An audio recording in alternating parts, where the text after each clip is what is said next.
about what the Stockgrowers did and our discussion on this. So this bill was brought forth by Representative Dan Martell, and it really looked at specifically nonprofit corporations. They could not purchase ag land on any parcel larger than 80 acres.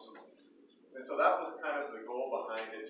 We know that there are some nonprofits out of there. One of the big ones certainly is going to be the APR, and so there's a lot of focus on that organization and really their expansion and what they're doing, and maybe ways to kind of hem that in. But this was much broader than that, so it did encompass certainly APR, but I think it was a much bigger, broader discussion of what we're seeing really in Montana. And really, I think the emphasis behind this bill was really looking at, do they get, a tax exempt when their contributions come in to turn around and then buy ag land, and can they outcompete your average, maybe Montana producer? So do they have that tax advantage? So that was really kind of the gist behind it. There were a lot of exemptions that were put into this bill, so like churches, schools, hospitals, low-income housing, cemeteries. There were quite a few amendments as this bill. It came pretty late in the session. There were a lot of amendments that kind of got sent in, and they dealt with even the co-ops. And so you start thinking nonprofit, but that list gets pretty big pretty quick. And so it did have a pretty contentious hearing, I guess I would say. There were a lot of supporters for it, and there were a lot of opponents for it. Certainly people on the supporter side recognize that, our groups like this that have this tax exempt status, do they have an unfair advantage over traditional folks that just want to go out and buy land? And then on the other side, of the opponent side, there was a lot of concern over just private property rights. You're infringing on my private property rights to buy and sell to whoever I want. And necessarily, that isn't really a government function that we're interested in being involved in. So those were kind of really the two sides. We did pose this question with the Stockgrowers and our board, and I can tell you that we didn't take this discussion lightly. We had a pretty lengthy discussion within our board as we looked at kind of the pros and cons. We had policy that somewhat support kind of this concept, but we had policy that was very strong and not infringing on private property rights or protecting private property rights. So the board at the end of the day said, we're not going to take a position on this bill. We kind of had competing interests. We had a lot of members that were probably on both sides of this bill. So our position was, we're not going to go in and we're not going to support, we're not going to oppose. But at the end of the day, we said, well, that isn't really good enough. You can't just say, I'm not going to say anything. You have to do something. So we did say that what we're looking at is that we put a committee together. We're still kind of in the forming of that committee and putting the right people in place. But it was kind of a bigger discussion of not only is it like, the APRs of the world, we are seeing a large influx of folks into Montana that we would consider probably non-traditional ranchers that as they buy a ranch, the cows may stay, they may go. That's really not their emphasis. And so you have a lot of this ag ground that's really becoming what we would consider in our realm as unproductive. The cows just flat go. Maybe there's some grazing or not. So there are larger groups like that, large churches that are moving into Montana that are buying large tracts of land, and probably some of the largest landowners in Montana. So is there a way to look at potentially changing some of the tax structure for some of these type of operations? And that's a really difficult situation to dig into, because when you dig into the tax structure of Montana and ag land and who's in, who's out, it's a pretty complicated system. But we thought, as a Stockgrower, we've made some contacts.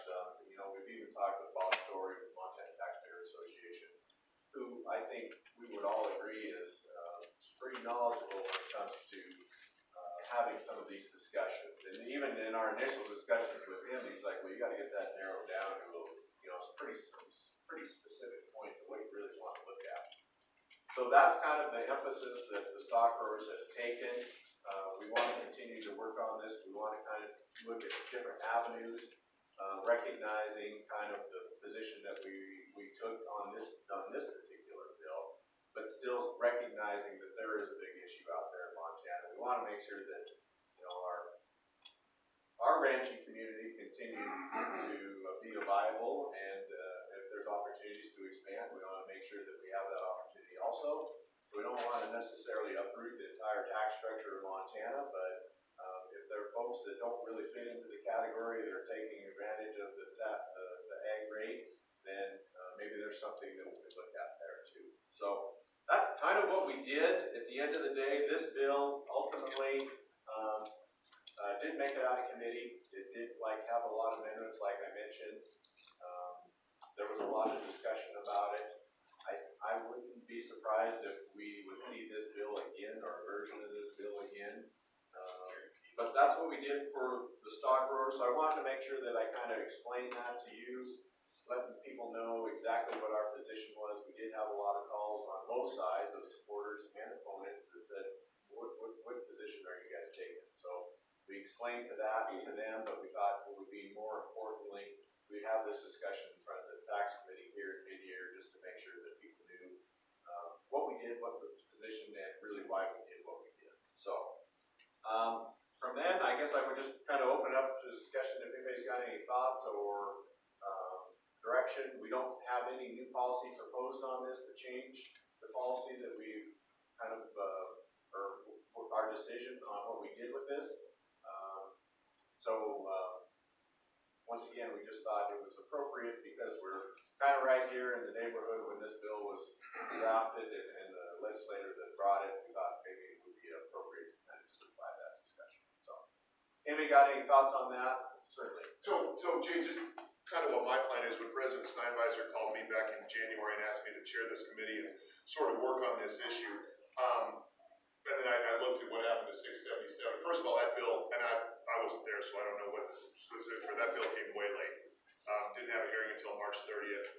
It had a $1 appropriation on it to beat a transmittal deadline, which always makes those of you who've been around the legislature and Senator Gillespie knows that always kind of makes you crinkle your nose, because that's some kind of money business. So if we want to do something in the 23 session, when my goal is for a time frame is get to work on it right now, have policy pass at this year's convention. So we as Stockgrowers can say, yep, this is what we want to do with this issue, because if we're going to do something, this bill should be drafted by holdover senator in like October, November of next year. It should be introduced and have a hearing the first or second week of January. It should be transmitted by the 1st of February. That's how you get bills done. And you've already had conversations with the other ag groups. You're already on board with Farm Bureau, Farmers Union, everybody that we can get agreement with. You run it by the second floor. The governor's on board with it. You run it by the leaders of all the major caucuses in the legislature. That's how you get something done like this. You can't bring it up, like I said, 4 weeks before signing die and say, here, pass this. So that's kind of what I would like to do. Time frame, as Jason, we've got people working on this, but I would like to get as much input as we can, get to work on it right now, and have policy ready for the Stockgrowers at this year's convention, not 22. Have it pass in 21 so that we can start actually getting something drafted in 22, and like I said, have it before the first week that they're there. So that's kind of what I'm thinking time frame. Well, Jay, if I hear you correctly, the Stockgrowers is going to be looking at possibly tax policy as in maybe property tax policy. Yeah, well, because I think that's the way to go with some of these nonprofits. They're not making the majority of their income from agriculture operations, and yet they get the agricultural exemption, and that's not right. So that's my 2 cents. That's certainly the direction I think we should go. So that was kind of our direction. That was kind of what we were thinking as we had those initial discussions. It is pretty complex. It's hard to define that. We recognize that, but still, that doesn't mean that we're not going to continue to look at it. So and I think we need to look at all tax laws. I think we need to look at whether, the Bill Gates of the world that want to write a $1 billion check to APR, whether they can write that off or not if they're in the real estate trading business. Because and I think that's the key to Stockgrowers, because the nonprofit status that government grants entities, that's not a right. That's like, you don't have a right to run red fuel on paved road, right? The nonprofit status is something the government gives organizations if they meet X, Y, and Z criteria.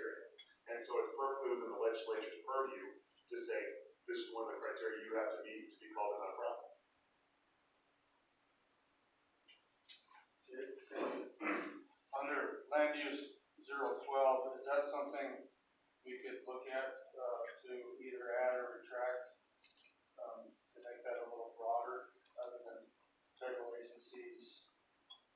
It's about land reform and conversion of agricultural lands. Could be. I can read Not it. not in front of me, so. Okay. But we could write that down, so I think certainly. Just something for the committee to look at. Yep, sure. It might What number was that again? 012? 012. 012, okay.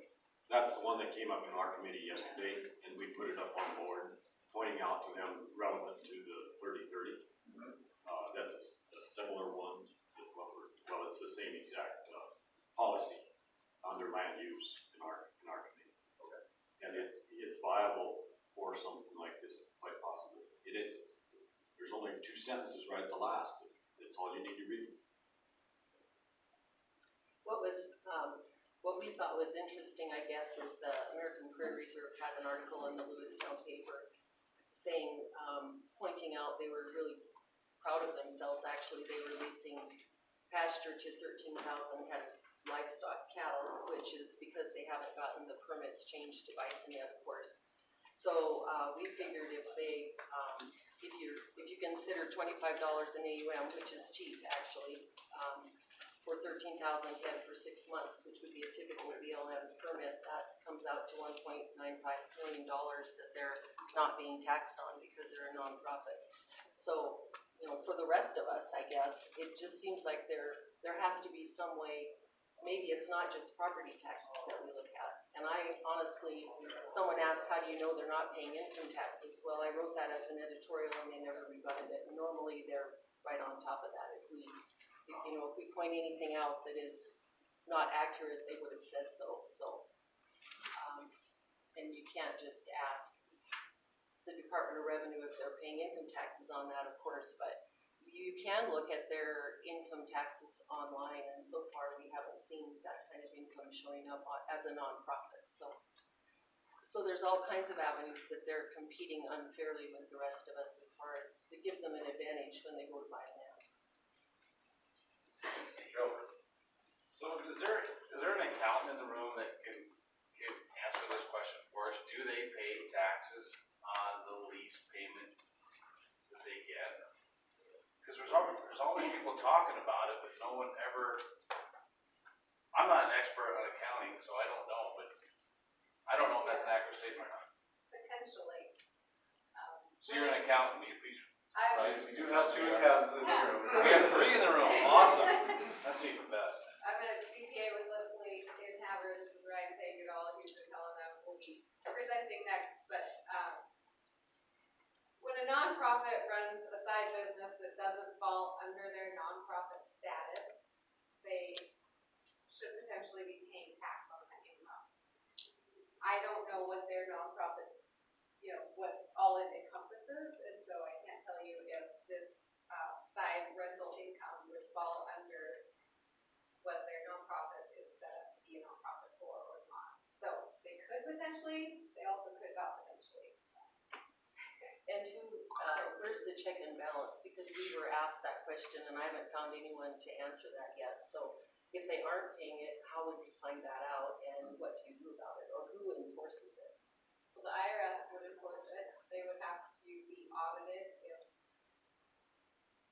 if there was a red flag as to why they weren't paying it, and they should. So when they file their 990, they have to put on there what their exemption status is, what they're set up as a nonprofit for, what is their intended not-for-profit purpose, and then all the income that they're getting is supposed to be under that purpose. So if they went out and started a business that had nothing to do with their nonprofit status. So we can look at their 990.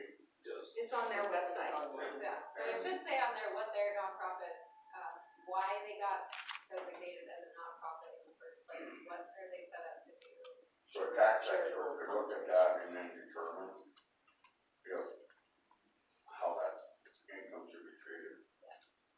And I assume that they have a highly paid accountant doing their 990. If there is a loophole, they will find it. So else, Jay, you know, when this bill came up, it got pretty exciting pretty quick and went to House. It's probably good it went to House Ag, because if it would've gone to House Judicial, it'd probably be law. It was rolling pretty quick. And it's a pretty scary bill, because there's a lot of foundations that do good work. The Nature Conservancy, if it wouldn't have been the Nature Conservancy to pick up the land from Plum Creek, or whatever they became Plum Creek, and transfer it to the state of Montana, that would have been a bad situation.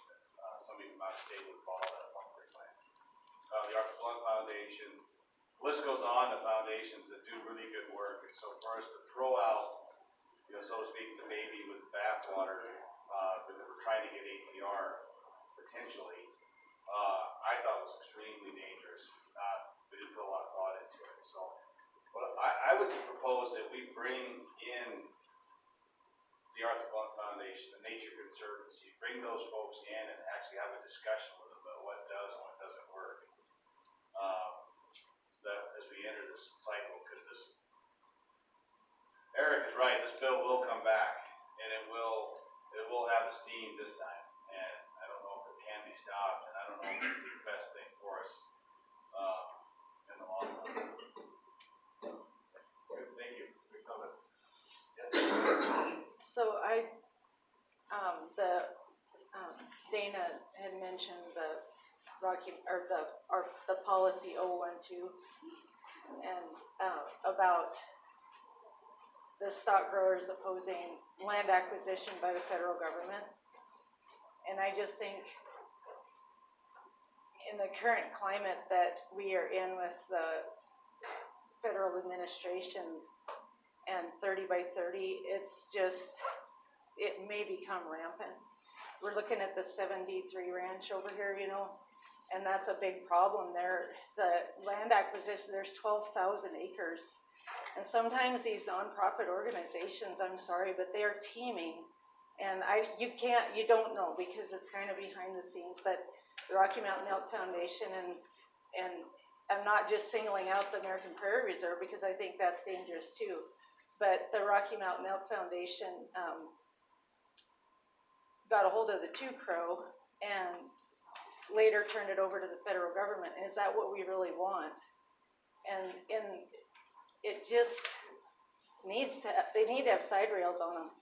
And the Nature Conservancy might be right along those same lines. And I know they do good. And it's not every situation that you might raise red flags, but it is just something to really consider with all of the nonprofits. Why should they be able to buy ag land under the name of conservation? How many do we need? So it's just a thought about coordinating with entities like that.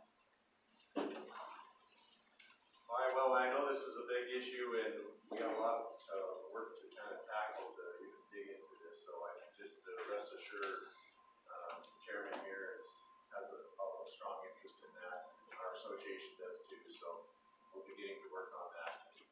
So I just wanted to kind of bring that up, but I will turn it back over to Eric, and we will continue with our agenda, so thank you very much for your comments. Thanks, Jay. Thank you all for the discussion. Like I said, this work's gonna be ongoing. You get my contact info at the Stockgrower office, or come up to me afterwards, and, we're not gonna have any closed door meetings. Anybody that wants to show up, the more minds around the table, the better. But like I said, that's my goal, is to reach some sort of broad consensus and get policy this year's convention in December. Better budget a large amount of time for it, or in our agenda, for our meeting, and see if we can get something hashed out that we can get some broad support on. So with that, we'll move on to our next agenda, and Eric, do you have somebody in